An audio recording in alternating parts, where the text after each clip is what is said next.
Y'all show is ghetto. Allegedly. The largest and the oldest, the baddest and the boldest, the most loved and the most hated, the most feared and believed, the most cussed and discussed, civil rights organization in America. We are the NAACP. You are now tuned in to the NAACP Presidents Show with Mike McClanahan and Eugene Collins.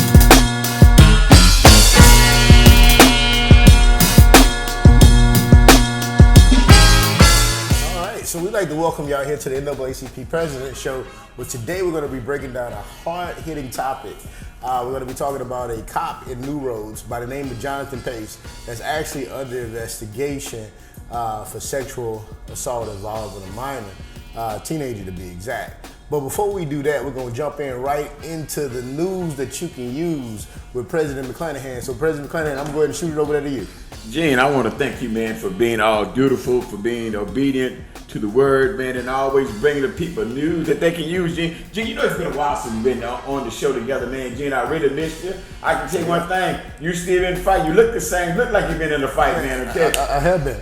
But look like the other person took the worst part of it, though, man, so I'm glad to see that you still swinging good blows. You know, I just come back from the NAACP National Convention, what was held in Atlantic City, and I want you to know, man, we had a real good time. We had thousands and thousands upon thousands of people, man, that converged on Atlantic City, New Jersey, man, for some training, for some inspiration, for some regeneration, for some regurgitation, all that good stuff, man. I came back fired up more than I went there, Gene. It was good to see so many people that do the same thing that we do here in Baton Rouge. Fight that black devil and fight that wet white devil. And we told them before we left, no justice, no peace. No peace. Man, Jen, you know, while there, man, a couple of our members received awards. Tia Mills received an award, man. She received an award for the work that she does, man. It was the Benjamin Hooks Award. We want to thank her for that. The AXO program from Louisiana, man, received a few awards, man, but we took the largest contingent of young people to the national convention, man, and they competed in different categories, man. But they were good. They were fired up when they left, and they're even more fired up when they come back. Also, Gene, as would hold true at the national convention, you know, there's a rotating chair for Region 6. And so I assumed the role of chair of Region 6, and I'll be coordinating efforts from Louisiana, Arkansas, Texas, New Mexico, and Oklahoma. And we ain't no ways tired because we fired up and ready to work, man. I'm telling you, ready to work. And so, you know, next year's convention will be held in Boston, Massachusetts. Boston 2023. Here we come, the oldest and the boldest. The Louisiana State Convention, Eugene, will be here September the 1st through the 3rd, man. So you all get ready. Here in Baton Rouge, at the Marriott Hotel and Convention Center. If you've never been a part of anything like this in your life, come on out. You will be trained. You will be energized. You will be revived. You will understand what it means to be part of history. You would know what it means to be a part of something real special. You would know what it means to be a part of something that is long lasting. The NAACP been around since 1909, and we're still fighting the fight of faith. So come on out, be a part of the oldest and the boldest civil rights organization in the country. Do you know this year, like all years, this is what they call midterm elections. I don't know what midterm elections mean. All I know is either you have an election or you don't. But we need to get our people trained and energized to vote at all times. Even if the election was in the January the 1st, go vote. The end of December, go vote. In August the 1st, go vote. We must vote because this is a democratic society, and I want them to know they need to vote the entire ballot. So what we've been concentrating on is what you call down ballot voting. Most of the time, if there's an election, there's a governor part of the race. They're only going to vote the first governor. They ain't going to vote the down ballot. That means lieutenant governor, the secretary of state, the local elections. They don't go vote. We want them to vote the entire ballot. That means from top to bottom. You must vote because every vote counts. And believe me, your vote counts too. So go out and vote. You know, Gene, we just went through the redistricting process. You know, the NAACP tried to tell people, if you don't act right, we got something for you. We're going to agitate you. We're going to organize, mobilize, agitate you. And at the end, we're going to sue your butt, Gene. I know this is a religious show, and I want to apologize for that slop food. I said ass, and I didn't really mean to say that, Gene. But I want to say butt right. We're going to sue your behind. And, Gene, we sued some behinds, man, and the U.S. Supreme Court tried to say no. I said we're going to still fight. Keep on fighting. So, during the redistricting process, at the legislative process, those fool Republicans said they did not want to change the way the power structure looked. They did not want to share power. And so they told their black colleagues, their black friends, go to HELL. I didn't say it, Gene, I spelled it. Yeah, that is it. Red, you heard me spell it. They said go there. And so, those same low-down Republicans are now turning those to them black guys and say, look, I want y'all to support me for the judge. I want you to support me for this. But you didn't support us. You didn't want to share no power. And so, Gene, I went today to put those brothers on notice. The NAACP supports you. And we don't want you to feel that you're obligated to tell them guys, hell no. I'm going to say it for you, so you don't have to tell them. Say, tune in to the NAACP Presidents Show where President McClanahan told me to tell you, hell no. We ain't going to support you. You didn't support us in sharing the power, so hell no. We ain't going to support you then. So President McClanahan, you spelled it out at first and you just said it, so I want to kind of balance it out, G. That was the balancing process, FCC be damned, yeah. Excuse me, whatever FEE stand for, forgive me for that here. Today is Sunday. Gene, you know what? The beauty of this fall part of the year is that this football season, election season, and I want y'all to know that LSU plays Southern here in Baton Rouge. We're going to win the tailgate because we win the party. We're going to win the game because that's what we do. And we're going to win the halftime show. That's what we do. It's called SU. And there you have it, Gene. All right, so President McClanahan is extremely confident that those Jaguars are going to beat LSU. I'm not putting my money on that, but President McClanahan is here with it. So President McClanahan, we're going to jump right into, a real rough situation that's happening in New Roads.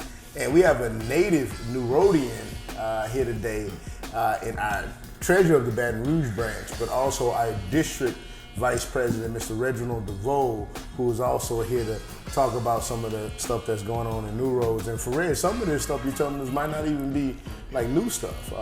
There's some stuff happening. And Reg, chime in on that. New Roads, Louisiana. Here we go again. With those of authority with some wrongdoing. So we want to make sure that this guy doesn't get a sweetheart deal or a good old boy network deal. We must push this to the fullest. And I received all of my learning in New Roads. At a young age, they drill American history, Louisiana history, black history into us at an early age, and that resulted in what you see of me today. But now there's another generation that's come into the play when it comes to the city government, and a lot of things have been going on and they've been getting away with it. Now, let me speak to this. No more. For those of y'all out there that don't know about this situation, Officer Jonathan Pace is actually being accused of touching on some teenagers. And if you haven't read the text messages, Mr. Chris Nakamoto of WBRZ has done a great job of laying those text messages out. But essentially the kid was asking, hey, why did you ask to suck my penis, right? And he used some other words there that I'm not gonna say. But he said, why did you ask to suck my penis? Then the guy said, hey, I can't explain it to you competently. I have some mental health issues. He started citing some reasons. So it was almost like the officer admitting to, not almost, right? The officer seemingly admitting to trying to perform oral sex on this teenager. On a minor. On a minor, right? In addition to that, these teenagers alleged that these police officers had actually given them marijuana and alcohol while they were at the officer's home. Apparently the teenagers was there because the officers were supposed to be mentoring them in some capacity, or mentoring at least one of the teens in some capacity, so that's how the teenagers were there. So not only did this officer, Jonathan Pace, allegedly touch one of these kids, they were also provided liquor and weed as a result of them being there. So the kids were allowed to smoke marijuana with the officers as well as drink with the officers. And if that wasn't enough, the kids, it's more, President Clinton. The kids were even allowed to play with this officer's service weapon and some of his other guns as well. And there's some videos of that too, which you can find on Getaways page on IG, Facebook, and the website. You can find this on their page where there's a video of the kids playing with the guns, as well as playing with his undercover police unit. So we just didn't stop there. We decided to go out and do some digging around. The NAACP is famous for its investigations. Digging. We're famous for digging. We're famous for digging, right? We start digging. We'll find something. Yeah, we'll buy any means necessary organization. So, like, cops, if you're out there watching and you want to come arrest us for something we did, we just surprised it hadn't taken place already. Right, because we like to dig and we're going to find something. We're going to find something. So we went out there and we did some digging. And we found that the neighbors had also witnessed these officers, and I say these officers at this point because the neighbors are also alleging that it wasn't just Officer Jonathan Pace that was smoking marijuana with these kids and drinking with them. Multiple neighbors, and I say multiple, in excess of 10 neighbors have actually seen Officer Jonathan Pace and Officer Brandon Pridemore actually both smoking marijuana and drinking with these kids. In addition to that, when we went out and talked to the neighbors even alleged that they overheard a conversation that Brandon Pridemore had outside of Mr. Pace's apartment or townhome, outside of his home, that they heard a conversation between those two officers where Brandon Pridemore actually warned him that the New Roads Police Department of the captain was actually on his way to pick up his stuff and that he needed to get rid of whatever he had in the house. Like up to excess of 5 to 6 neighbors actually heard this, right? And it is not quite over with, President Clinton, because what we also found out while we were over there is that, there were some neighbors that had allegedly seen Officer Pace attempt to kiss one of the kids outside before this was even reported. And this was reported to Attorney Ron Haley, who actually, not Attorney Glover, who brought in Attorney Haley and NAACP to actually validate, look at the merits of the complaint. And we found that it was consistent. The phone number that they had in the text message, when we started checking around, that was actually the phone number of the officers that they were accusing. So everything these kids said matched up. When we went out, we found that the neighbors are saying that, hey, there was an additional cop involved in some of these activities. In addition to that, there was a back hole in the gate where these kids would travel in and out of the home. They never came through the front. They traveled through this back hole in the gate, which the first thing makes me think is, are these the only 3 kids that this ever affected, right? Yeah. And then how did they get away with this long? And these officers are very new to the area. I'm not sure about how long Mr. Pridemore has been in the area, but Mr. Pace has been in the area about 8 months. He's very new to the force. He was former military, very new to the area. So even the track of how he got here is somewhat questionable, how you got to New Roads. I get to New Roads and all the world, whole world. But this is the other interesting fact here, President Clinton. If you look at the neighborhood that we went to, this neighborhood, this apartment complex is probably 90% African American. The few people that are white that live in this complex are the police officers. So you're looking at an area of underserved African Americans in a rural city, right? In a rural city. Very prideful, hardworking folks just working to pay their rent, to live life, right? One of the neighbors even said that she witnessed something on their property that wasn't lawful. They saw her.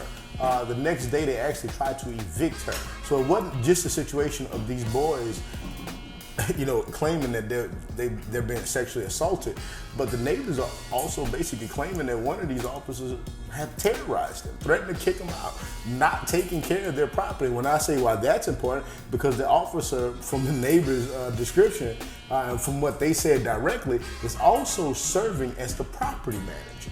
So this is the same person that's gonna knock on your door and ask for rent. And I bring up the racial correlation because they very much lived in a place where most people would not believe them at all. They would think that this is just another black neighborhood that don't like the police. So these guys were basically sitting in a place to get away with this. And I want to get y'all thoughts on that. But Gene, there we go again, man. Those that have been entrusted to serve and protect, doing everything but serving and protecting. And then you're getting the least vulnerable, the most vulnerable, which are our kids. And so we can't continue to allow these personnel to become law enforcement officers and hide behind a badge and a gun. And then go in our community and not only terrorizing, but committing crimes. Because when you talk, you said they were smoking and drinking. That's a crime. To us, smoke and drink with kids is a crime. But to use your badge and your influence to ask for sexual favors, that's another crime. So they probably committed about 5 or 6 crimes by themselves. And so we must make sure we do everything to protect the safety of the children. Not only those children, but those others that may be in harm's way. And who knows if they've done it, if they were caught now, what were they doing previously? Because I'm quite sure they just didn't start this year. It's been part of their makeup. Nobody just caught it. And so whatever system that's being used to for lack of a better term, to check out police officers, do their background check and all, it must not be enough in New Roads. New Roads is maybe not as big as Baton Rouge, but clearly they should use some of the same stuff that Baton Rouge has to make sure that those bad cops don't wind up on our police force and wind up in our streets terrorizing and raping our kids and our families. Those two names sound very familiar, so it's a chance. I think I've worked with them in the past. I'm gonna do some more checking. Yeah.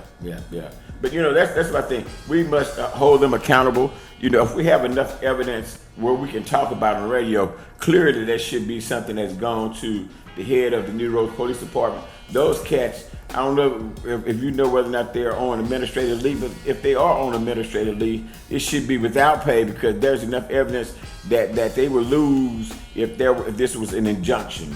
There's enough evidence to say that you would lose the injunction. So if this is a criminal court law, there's enough evidence to say that you need to go to get administrative leave without pay. And if you win, then you get all that back pay. But if not, you need to keep paying us because we paid you since you've been working and all you've been doing is committing crime. So we need to get their feet off the ground. Then we need to look at and see if in fact they were committing these crimes where you said, Gene, in an unmarked police cruiser. That means that he might be some type of detective or part of some type of task force. If that be the case, man, there might be some cases that these fools were part of in which innocent persons might have gone to jail. So we have to go back and investigate those cases in those tri-parish areas. So I'm calling on District Attorney Clayton, District Attorney Hillamore, and other district attorneys, man, where these cats worked in the form of a task force, a tri-parish task force, or whatever. We need to make sure that persons who were caught up in those stings of those low-down cops get their justice, because obviously justice was not had on their behalf.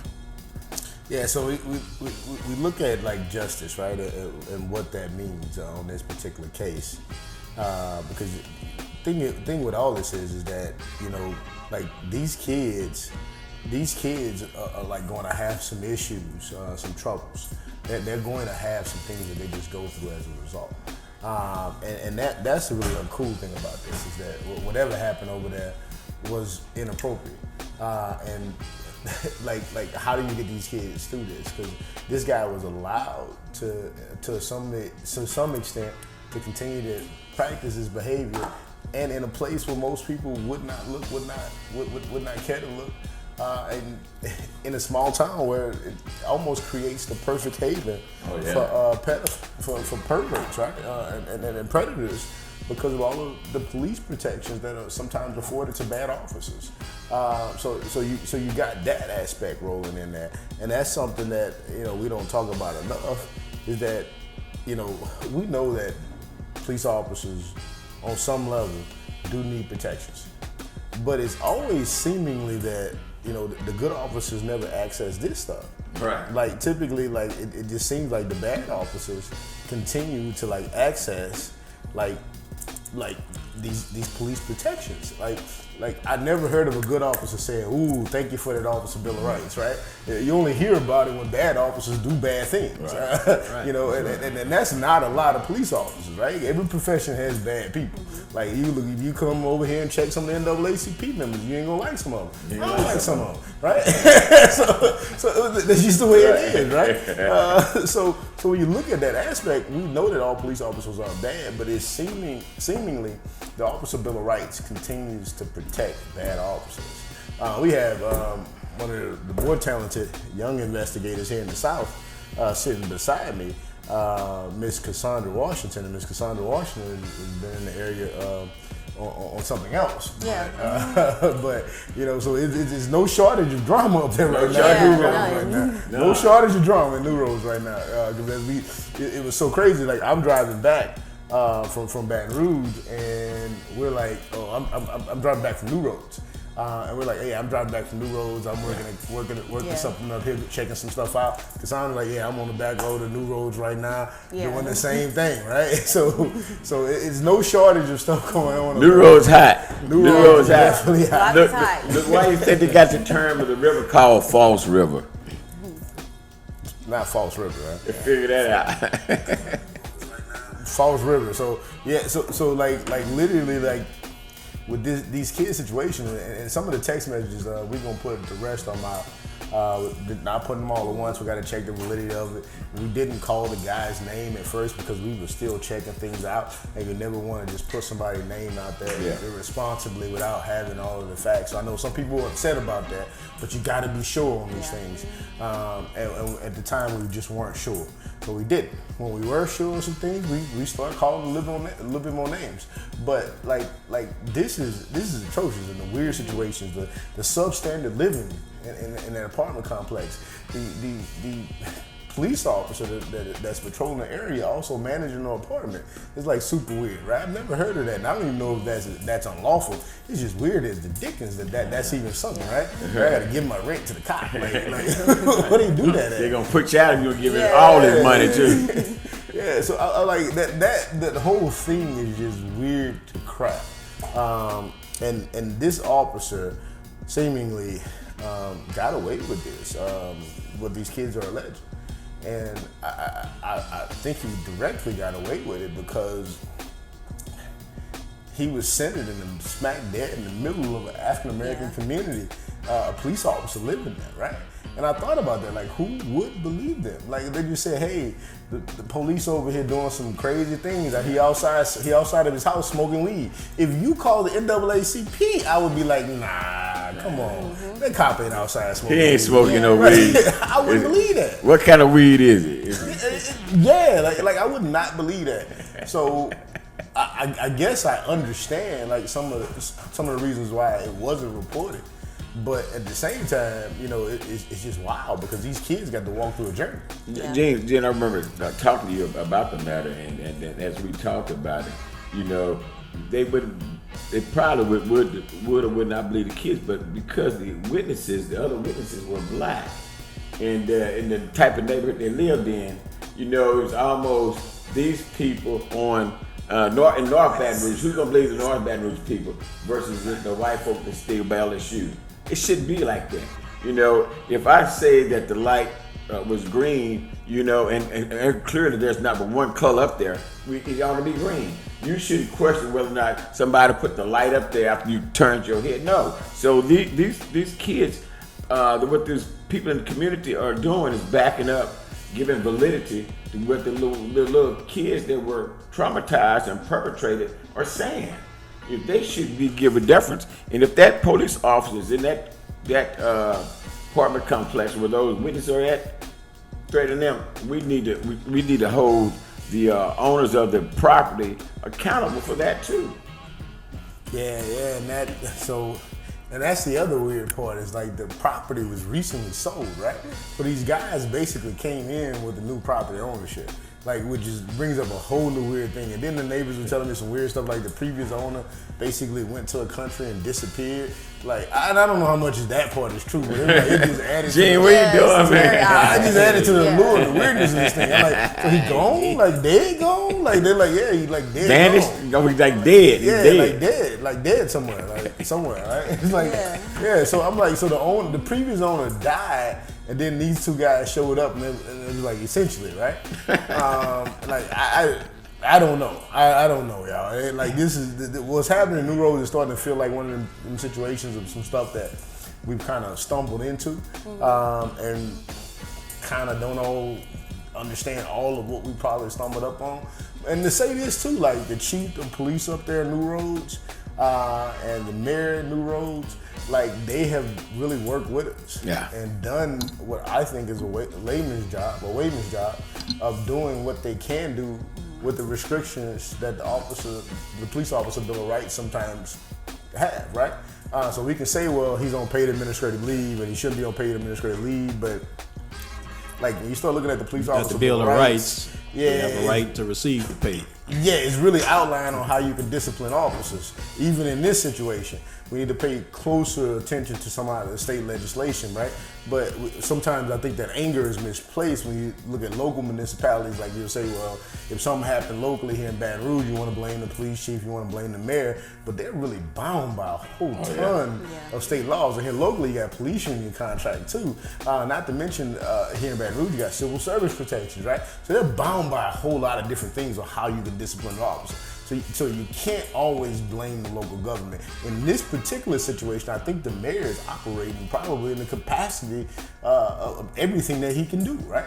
But it's just one of those situations where state law is so driven towards protecting this profession that people like this, sometimes it creates a strange haven for predators, because there's so many different things they got to walk through. And not to say that means that they get away with it, because I will say this to a lot of people's credit, is that some of these jokers have been getting arrested lately. But at the same time, it is like so many things on how they can be disciplined, what they can do while being disciplined, how long they have to respond, how you can interview them. Like, and those are sometimes some of the things that get in the way of these officers actually getting to real prosecution, getting to timely prosecution. And it's made like that. So, it's not always the local municipality's fault. There's a lot of different reasons why these things happen. Jen, you talked about something, the Police Bill of Rights. On last year, I served on the governor's task force dealing with legislative task force dealing with police de-escalation and all that. Some of those times and frames, and we did. Ted James was the chair of that committee. But you're right, man. Police officers from all over the state live and die by the Bill of Rights. Whatever's contained in the Bill of Rights, that's their bulletproof vest. That's their vest. That's their safety line. And the only way to get those things changed is get them changed like we're doing through the legislative process. But man, you can't. There's a whole lot you can't do. You can't talk to them. You have to let them look at the evidence you have before they can look at that kind of stuff before they even make out a report. All kind of stuff. They're afforded protection. So you're right, man. In order to get to them, we have to change some of the laws. Yeah, it's all kind of weirdness is going on. So we cannot just like continue to see this stuff and say nothing about it, right? Like, so that's for me what it boils down to is like, man, like state laws that create this haven of protection, like they need to take a look at that stuff. I know we're in South Louisiana, I know we're in Louisiana as a whole, So like getting rid of the Officer Bill of Rights, I know it ain't happening, right? Like anybody that tells you it is, and you gotta go through the process and fight hard, and we're gonna march. gotta be They realistic lying. You have to be realistic. You have to be realistic. Like that Joker just want to get you in his live video. That's all. Yeah. Like he's not telling you the truth. Yeah. He is not going to go down there and burn up the Officer Bill of Rights. Will not. And put sage on the steps, and then all of a sudden it's gone. That's not going to happen. So like literally, what is happening is that we can actually look at some sound policy changes, and like I think this is something that our state legislative body should look into taking up, is actually looking at how do we start to strip away some of the protections that are seemingly hiding pedophiles or sexual predators. Because this ain't just this situation. Let's keep it real for a second. Like there's a lot of different situations that's going on where there's some questionable sexual things that have happened with officers, and they're on paid administrative leave because of the way the Officer Bill of Rights is written. That's right. Like when you think about that, I think our legislature, unless they support, grown people touching kids, and in South Louisiana, we know we got a history with that. Yeah. Unless they support grown people touching kids, like just leave it the way it is if you support it. But if you think that this is vile and disgusting, and these people should be put under a rug somewhere, you got to look at what this Officer Bill of Rights is doing and how it's protecting these folks. Yeah, you're so right, Gene. But it goes through that legislative process. You talk about the Bill of Rights and the qualified immunity. Those are the two things, man, that these low-down police officers hold their hats on, man. Because with qualified immunity, you can't personally sue the officer for doing something in his line of duty. And he should, because a lot of times they're grossly negligent. And so they should be held accountable personally, because we hold them accountable personally, then they're less apt to do that dumb stuff.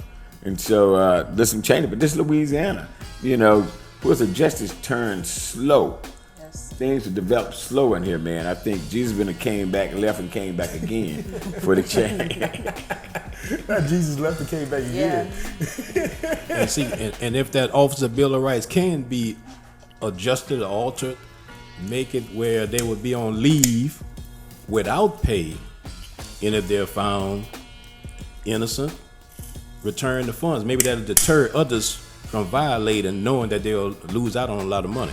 So Red, you trying to take their money now or something? Red take their money. Red trying to take the money. Some kind of deterrent. Take their money. Some kind of Get my deterrent. mind right. Get their mind right. Get my mind right for sure, Red. Take my money. And Red, like you were like spot on with that, but we know Representative Edmund Jordan, he tried to get rid of qualified immunity, and he's gotten closer each year, but it's never cleared, right? And I think if there was some financial consequence when police officers did bad things for them personally, not the system, if the police officers, if they had to start to pay a percentage of some of these settlements, we wouldn't see what we see. Yeah. Like if they had to worry about their house being taken away because they wrongfully killed somebody's child, you would see less killers, right? If they had to worry about how they would make their car note because they did something dumb at the mall, they would think about it more. But it's not there, and qualified immunity continues to create corruption. And I know what it was intended for, and people say, well, it was intended for good purposes. No, it wasn't. Read Google. Like, it was always intended to protect government officials in the capacity of their role. It was created to create this protection, so if government officials messed up, you couldn't sue them. That's right. Yep. And police officers that went under this. But it was always meant for bad things. You know, I remember you and I was having this conversation when Ronald Green was murdered by the low-down cops up there in North Louisiana. And I made the point. I said the police officers that killed himself, the coward, low-down chicken cop that killed himself. What should have happened is there should have been something in place that told this low-down cop, that told his family that the minute he committed crime, murdered Ronald Green, he was gonna lose his pension. I promise his wife would have walked down to wherever he went, slapped him and got his mind right, because when he died, he died with full honor, and she got his full retirement pay, full pension. But what should have happened is that money should have not gone to him because he was low down. It should have gone to the victim of his criminal activity. That's Ronald Green or Ronald Green's family. So this guy's family is gonna gonna live without his low down self, which it should be. His wife needed to take all the stuff down out of her house in the memory of him. That's how low down it was. But they have the financial benefit of having him. What about Ronald Green's people? What about all of those other families? What about Aaron Bowman? And what about these other families, man, that suffered at the hand of these low down cops? There should be something that says you do this low down stuff. If you're found guilty or before you're found guilty, you retire. Even when you retire, that if the criminal case goes forward and you still found guilty, that we can still strip you of your financial pension. They shouldn't hide behind that. Nobody should benefit that. I promise you. If the wives realize that their husband doing some low down stuff and saying when they come home in the afternoon, they won't be saying, honey, how was your day? They'll be saying, honey, tell me that you didn't do nothing wrong. Tell me that you didn't do no crime. Tell me that you didn't hit nobody illegally. They're asking them questions, man. I mean, but President McClanahan, like you're spot on. Like this should cost the officers something. Yeah. Like even if you're a conservative Republican, right, or you're a liberal leftist Democrat, or a Democratic socialist, you're a part of the Black Party, the Blue Party, the Green Party, the Yellow Party, whatever. Like y'all ought to be tired of paying for this stuff. Like as citizens, you should be tired of paying for police mess ups. And I guarantee you, even with this situation in New Roads, right? Any lawyer worth his salt is right now looking at how he can tie the city into that. That's right. Like that's a reality. So you're about to pay for this man touching on these little kids. You about to pay for that, right? You're about to pay for what's happening in that apartment complex, right? About to pay. I guarantee you now, since the NAACP has been out there to the apartment complex, these residents know some serious stuff happening over here, right? So right now, if they not calling a lawyer, if you're watching or you're listening in, you need to, right? Need to. Be a good idea. Like get in touch with somebody. But President McClanahan, you were spot on. Until it costs these guys financially, they will not stop. And the other thing is, people say, well, man, it's not about the money, it's about justice. Justice sometimes comes through the money. Oh, yeah? Because we'll say that and not realize this system don't care about black life. The system does not care about black life whatsoever. If they did, they would fix the issues. That's right. They would fix they would fix how black men are over prison at an alarming rate. They would fix some of the things that we see in our community. They would fix the substandard housing. They would fix the rental rates. They would fix what we know is happening with our communities being over-policed. They would fix that. They're not. Because black life ain't very important to this system. So we know that. But you know what the system does care about? Losing money. Yeah. So every time you make them lose a little money, you're probably helping the next kid. Every time you make them lose a little money, you're probably contributing to this department getting body cams because that city council tired of cutting them checks, right? So those things help make us safer in the public as African Americans, right?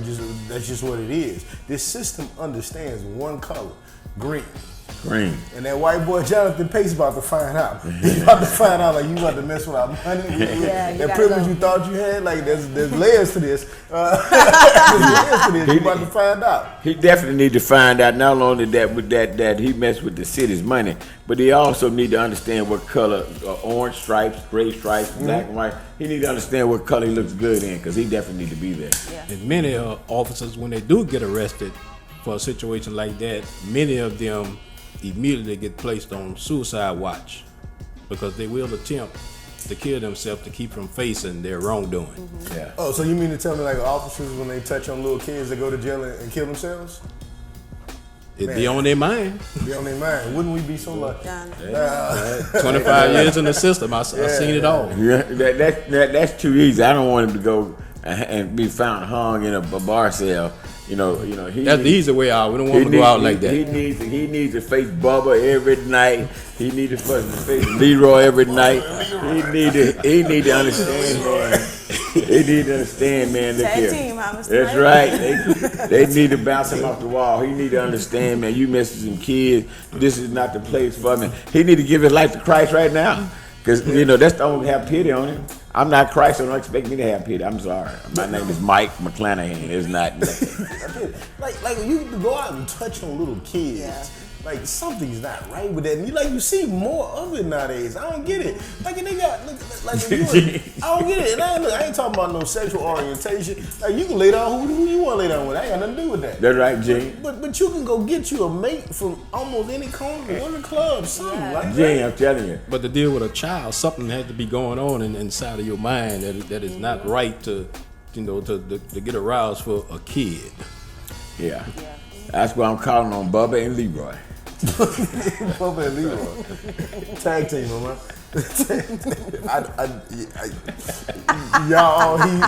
President McClanahan has said here that he hopes that whenever this officer makes it to jail, that he find out who Bubba and Leroy is. It's like now taking applications for Bubba and Leroy. Bubba and Leroy. So I'm putting stuff in their store on there.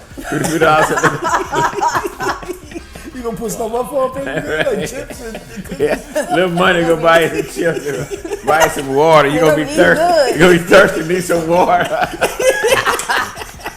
You gonna be thirsty. Keep going, buddy. Keep going. Feet don't fail you now, baby.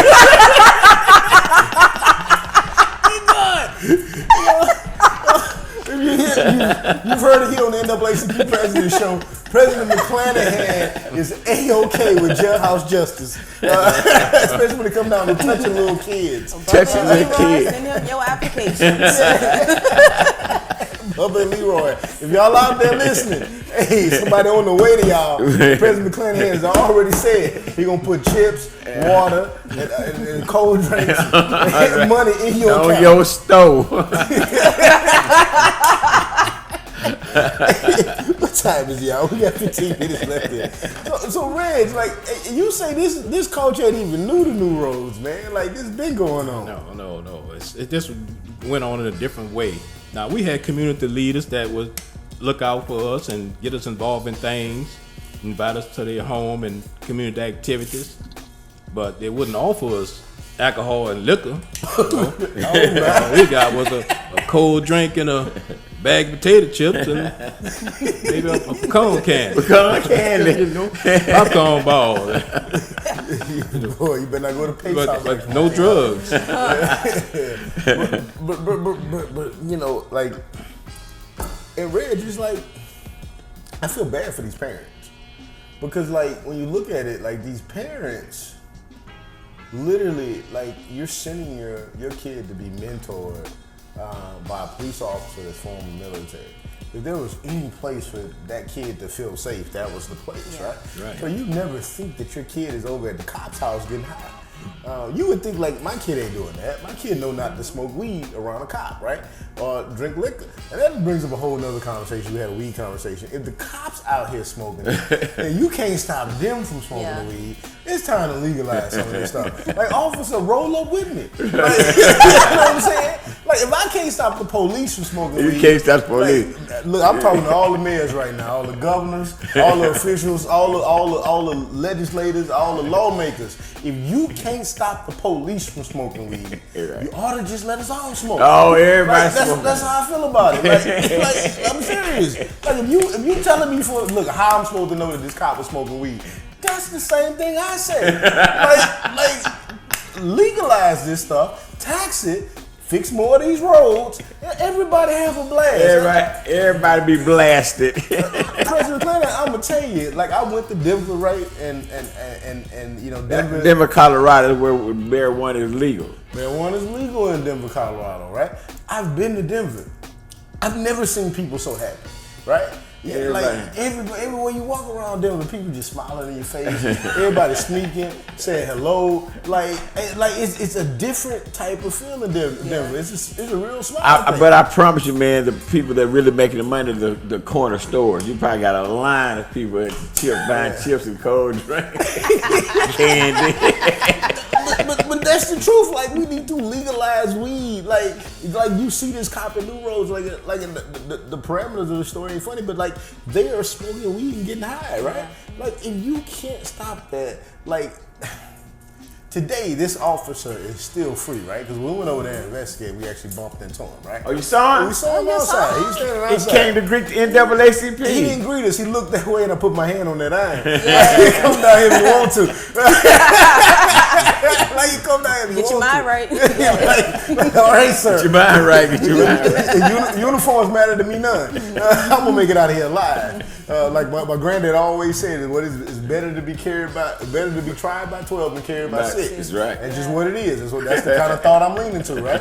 Right. But like this officer's out there engaged in stuff that I know he done lock people up for. Yeah. I know he didn't lock people up for smoking weed. I know he didn't lock people up for marijuana possession. Heck, the weed he was smoking was probably somebody he took to jail and took this Right. bag. Right. Like, first off, you owe that man some money. You know what I'm saying? like if you Yeah. can't stop this stuff, you can't stop the police from getting high. Leave these people alone by weed. Like leave them alone. Like, look, maybe you need to get high. Like, if we had high legislators, we probably have better laws. Like, if they say that too. If they were down at the Capitol smoking every day, I guarantee you we'd fix the police officer bill right. We get the wage stuff worked out. Qualified immunity done. Like, all of that stuff. Heck, half of y'all might even start liking each other down there. Y'all smoke a little bit. Like, I'm Smoking serious. together, huh, man? Here you go, your turn. I've never seen happier people than Denver, Colorado. Like, then you go to, I went to Los Angeles. Yeah, like, I love everybody LA. was so full of joy. President Yeah. Clinton. Like, Unspeakable joy. Yeah. Man, bro, Cassandra will tell you, like, Yeah. I end up venturing to the wrong part of town. One thing I like to do when I go to different cities is walk around, bounce around, and stuff like that. Can't take them nowhere. Yeah. Keep bouncing as you want here. bouncing an 8-foot hole. I like to move around and see what the city's like. Like, so I go to public transit and all that stuff. I like to do it. And people that like travel with me always think I'm nuts. But like I ventured on the wrong side of town. I didn't know like some things about California is like you can't roll everywhere wearing everything. Yeah. And I didn't get that. You had red on? No, I had blue on. blue You know, on. I'm a brother of Phi Beta Sigma. I'm a Cowboys fan, so half my wardrobe blue, right? Come on. Sigma and cowgirls. Come on, Gene. I mean. Yeah, man. So, I agree with him. yeah. But I remember these brothers stopped me and they were like, man, who you with? And I ain't gonna front. I ain't gonna say I'm like I'm front, man. I was over that gangster. I'm like, shoot, man. I'm just deep in the streets. What you saying? Like, I ain't from nowhere, man. Like, 'cause I know at this point I done messed up, right? I done messed up. And man, they up there rolling their stuff, man. They hit it and they were like, man, go ahead, bro. They smiling. Like, I'm like, bro, like I've never seen anybody get high and go beat up his wife. I ain't never seen nobody do that. I ain't never heard nobody get high and kill nobody. Probably high on weed, but yeah, probably high on some other stuff. Other stuff. But I ain't never heard nobody smoke no weed and go do nobody bad. Like, nah, they might have told your kitchen up. Oh yeah, they might burn it up trying to cook. But you're right by going everywhere wearing anything. I went to Skid Row with a Louisiana. With a Louisiana. Skid Row.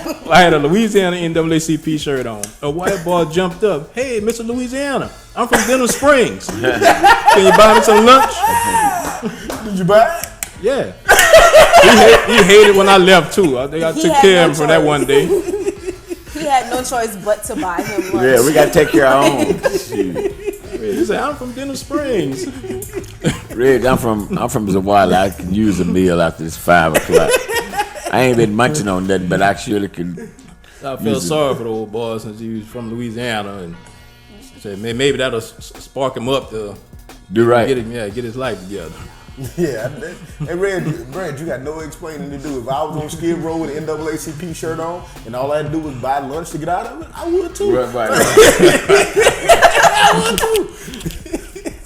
President McClanahan, any closing thoughts? Well, Gene, you know, school is about to start, and we want all parents to make sure that your kids are prepared for the first day. If I don't talk about no other things, I talk about two things, because I realize these are two things that is vitally important to us moving up out of not only poverty but slavery. One is education of our kids. We have to take education right, because education is so important that they're trying to take the reins from the education system and put it back in their hands. We fought that before. We fought to integrate, desegregate these schools, and they're trying to take them back. One, not only should you take your kid to school, but you should be involved in your kid's education. And if you're an adult, you should be getting some type of trade or training, because we have to become educated. And the other one is we have to vote. So if you haven't voted, go register to vote. Find out where your polling site is, because education and voting are mighty important to our getting out of slavery. Man, Reg, any closing thoughts? Yeah, so I want to say to my District C NAACP branches, I'm looking forward to seeing you at the state convention. Feliciana's, Livingston, Ascension, Tangible Hole, East and West Baton Rouge. Looking to see you at the state convention. Come on out. All right, Brother Reg, it's September the 1st through the 3rd. All right, so y'all heard it there. Cassandra, any closing thoughts? No, nothing really. But I hear Mr. Mike talking about registering people to vote. Maybe we should. I should come out of retirement, get back together. We hit the streets, go knock door to door like we used to do. The old time, Old old time. time, Yeah. old time. Old school, so yeah. Yeah. Y'all heard it here. Cassandra want to go and knock She's doors. coming out of retirement. That's what I'm talking about right there. And think about it, President McClellan. Right after we talked about weed, she Yeah. want to come and volunteer. You'll come volunteer. Nothing She want to bad make sure about she want to have a store. She want to have a store in the corner so people got lined up. So, y'all have been here with the NAACP President Show. I have no closing thoughts. I feel like the FCC, we've already said enough. We call it First Amendment rights, Yeah. freedom of speech. Yeah, and if you're not used to the NAACP not really giving a damn about what we say, hey, just keep staying tuned in, man. Yeah. This is mild. This is This mild. is very mild. You should wait and watch the Getaways Network. Yeah. All right. Y'all been here with the NAACP Presidents, your local branch president, Eugene Collins, alongside our statewide convention president, President Michael McClanahan, and we'll talk to y'all next week.